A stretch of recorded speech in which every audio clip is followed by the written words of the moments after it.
Olá, eu sou o Samuel e hoje vou ler o capítulo 6 do livro Casulo, Os Reencarnados, de Adriana Ha. Capítulo: Cobertas e descobertas. Naquela tarde, Luan chegou à praça sentindo-se um tanto deslocado. Agora percebia os olhares das outras pessoas em situação de rua voltados para ele e tentava decifrar se eram de admiração, inveja ou apenas estranhamento diante de sua aparência inusitadamente limpa. Ignorando os olhares, dirigiu-se diretamente ao seu canto usual e, ao se sentar em um banco próximo, observou surpreso o conteúdo da mochila presenteada por Dandá. A estudante parecia ser realmente uma pessoa generosa, até mesmo incluiu petiscos para o Luke. Luan refletia sobre essa atitude benevolente quando uma movimentação incomum chamou sua atenção. "Saiam todos daqui, saiam todos!" Um policial ordenava com o cacetete em mãos, dirigindo-se aos moradores de rua. Luan observava assustado diante da hostilidade. "Deem-o fora daqui, que vamos limpar a praça para o desfile", completou um funcionário, demonstrando total falta de empatia. "Para onde vamos? Não temos para onde ir", perguntou uma mulher suplicante, com um bebê nos braços. "Isso não é da minha conta", respondeu o funcionário, rispidamente. Outro, parando ao lado de Luan, acrescentou: "Deveriam procurar emprego em vez de enfeiar nossa cidade, não é?", perguntou de forma retórica, voltando-se para Luan, que preferiu fazer-se de desentendido, e permaneceu calado. "O que os turistas vão pensar da cidade se verem toda essa sujeira aqui?", insistiu, apontando os pertences dos desafortunados. Luan, mais uma vez, ignorou, tentando parecer desinteressado. Enquanto isso, Luke envolveu-se na confusão, latindo ferozmente, assustado com o tumulto. "Se fosse antigamente, eu também latiria, Luke", resmungou Luan, como se o cão pudesse ouvi-lo à distância em que estava. "O que você disse?", perguntou o funcionário arrogante que ainda permanecia ao lado. "Só pensei alto", respondeu Luan, reflexivo. Os moradores daquela praça aos poucos foram saindo contrariados e sem rumo, ao passo que os trabalhadores da prefeitura começaram a limpar, trocar lâmpadas, retocar algumas pinturas e decorar o local para o desfile de aniversário da cidade. Como não foi expulso junto com os outros, Luan ficou por ali até o fim daquela noite fria, quando aquele grande número de funcionários concluiu o serviço. Durante todo o tempo, apenas observou. Mesmo no momento em que levaram sua cama de papelão, recém-adquirida. Apenas permaneceu esperando por uma ideia de para onde ir. "Vamos, Luke, ou logo também vamos enfeiar a praça." Pouco depois, Luan já sabia o que fazer. Disse: "Não estamos fazendo nada errado, Luke. Não vamos mexer em nada, só dormir. E antes que eles acordem sairemos daqui, certo?" Luan tentava se convencer de que invadir uma propriedade alheia não seria errado, pois não roubaria nada. Luan nunca havia roubado, e só queria um lugar para se abrigar do sereno congelante que chegava com a madrugada. Seguiu seu plano, andou 3 quarteirões e chegou ao destino. Colocou Luke em cima do murinho de menos de 2 metros e subiu em seguida. Depois, agarrou o cão e pulou para o lado de dentro com as pernas trêmulas, como um menino que mata a aula pela primeira vez e teme ser descoberto pela mãe. "Muito bem, Luke, bom menino", sussurrou, entrando na garagem coberta e se escondendo atrás do carro. Deitaram-se então, envoltos pelo cobertor quentinho e abrigados do sereno.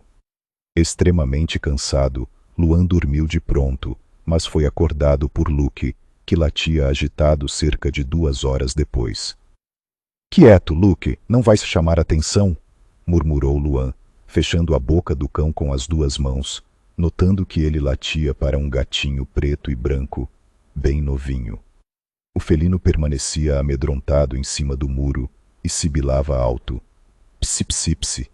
Vem para dentro, Ágata, vem", dizia uma voz jovem, ao abrir uma janela na casa vizinha. E para a sorte de Luan, O pedido foi atendido. Fique quieto, Luke. Você quer que a Dandá descubra que estamos aqui, é? Se descobrir, vai até achar que estamos assaltando. Então fique bem quietinho para termos esse abrigo por essa noite ao menos, combinado? Ordenou Luan ao cão, que com cara de piedade se encolhia debaixo da coberta com o dono. Vencido pelo cansaço, dormiu. O sono dos justos, apesar dos receios de ser descoberto e do desejo pela caninha que comprara no caminho. Sabia, no entanto, que se a abrisse, seria descoberto ao conversar com seu fantasma particular. Naquela madrugada nada mais o perturbou, nem o chão duro, nem as vezes em que Luke se levantou e demarcou o quintal. O silêncio também cooperou. Apenas os insetos noturnos cantavam, e os poucos carros que passavam lentamente, com seus motores silenciosos, pela rua arborizada, pareciam uma canção de ninar. Quando o céu começou a clarear, Luan se apressou para sair, ao perceber um movimento na casa. Com seu fiel amigo, pulou o muro em direção à rua, atento para evitar que fossem vistos. Não acredito! Exclamou Luan baixinho, ao notar que havia esquecido sua coberta na garagem. Deixando o cão do lado de fora, pulou de volta, quase escorregando na grama orvalhada, mas reequilibrou-se apoiando-se em um dos carros. O medo de disparar o alarme fez seu coração acelerar. Por sorte, ele estava desativado. Rapidamente pegou a coberta e a amassou na mochila, já se preparando para correr. Mas ao olhar para trás, recuou ao ver a porta começando a se abrir e uma mulher saindo. Com urgência, esquivou-se abaixado entre os carros, dirigindo-se à lavanderia ao fundo, pois naquele horário seria mais provável alguém sair com um dos carros do que usar a máquina de lavar. Desejando que sua teoria estivesse correta, escondeu-se atrás do grande cesto de roupas, por onde conseguia espionar o movimento do quintal.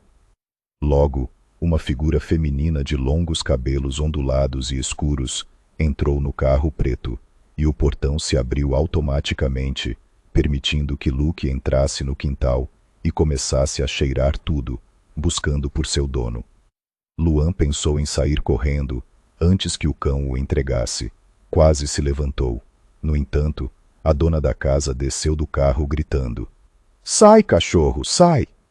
e o colocou para fora. Nisso, outra moça de cabelos lisos e claros chegou ao quintal, com a voz preocupada. "O que houve, meu bem? Por que está gritando?" "Não é nada. É só um cachorro que entrou em casa, mas já saiu." Luan, atônito ao ouvir aquelas vozes que lhe eram familiares, sentiu o suor escorrer por seu rosto, apesar da manhã fria do primeiro dia de inverno.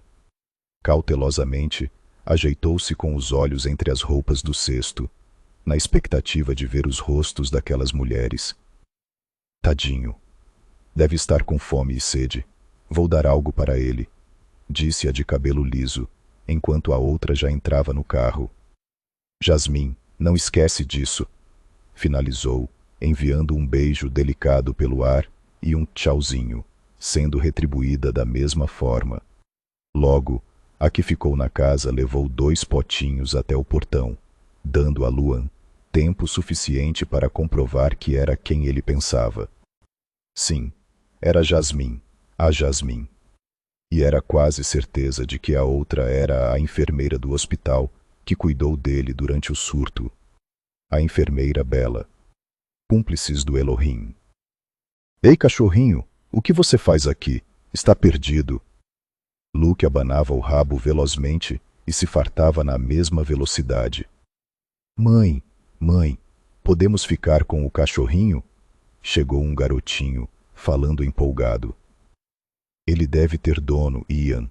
Olha, ele tem coleira, está limpo e bonito." "Então por que você deu comida e água para ele?" perguntou a criança, que estava na fase dos porquês. "Porque ele está aqui, tadinho. Quando você crescer mais um pouco, arrumamos um animalzinho para você, tá bom?" respondeu a mãe, amorosa.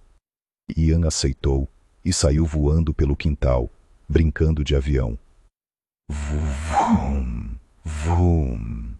Luan abaixou-se, assustado, quando o avião foi em sua direção. Vai pousar esse avião lá no quarto e se vista para o desfile da escolinha, Ian, disse Jasmine. Tá bom, mãe. Vum! Brincou Ian, fazendo os cabelos da mãe voarem. Luan, muito exaltado na primeira oportunidade, pulou o muro e fugiu como o diabo foge da cruz. Encontrar com Jasmine e a enfermeira Bela certamente foi um enorme baque para Luan. Como ele reagirá com Dandá, agora que sabe da ligação da jovem com pessoas ligadas ao Elohim? Vamos descobrir no capítulo 7 de Casulos, os reencarnados. Eu sou o Samuel e te aguardo, se cuide.